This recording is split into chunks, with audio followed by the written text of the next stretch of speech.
Monsieur le ministre, d'abord à Sainte-Soline, le chaos s'est abattu sans distinction sur tous les manifestants, pour l'essentiel qui étaient venus tranquillement et en famille. Ensuite, la loi et les libertés y ont été bafouées. On a ainsi pu observer un tir tendu de grenades lacrymogènes, des tirs de LBD effectués depuis des quads, les secours empêchés d'arriver ou largement retardés, un journaliste placé en garde à vue sans motif, des observateurs privés de protection et de leur matériel. Mais surtout, c'est un désastre humain qui a été organisé. C'est 250 blessés parmi les manifestants et les forces de l'ordre, des dizaines de mutilés et le coma dans lequel un manifestant est toujours plongé. Ce désastre, c'est votre échec, Monsieur Darmanin.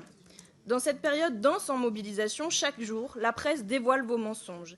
Et du bout des lèvres, vous reconnaissez des écarts isolés, quand ce sont les consignes iniques qu'il faudrait arrêter.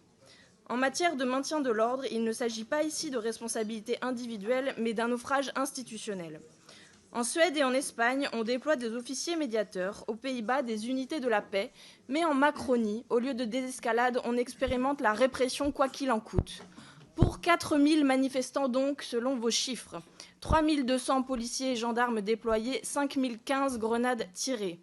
Au lieu d'apprendre de nos voisins, le maintien de l'ordre à la française fait honteusement la une de leurs journaux.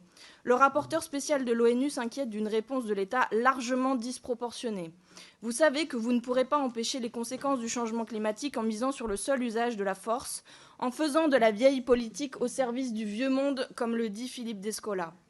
Avec vos injonctions automates à condamner les violences, qui n'ont jamais été et ne seront jamais les formes d'action que nous prenons, vous ne réussirez pas à justifier votre recours systématique à une réponse strictement autoritaire et répressive.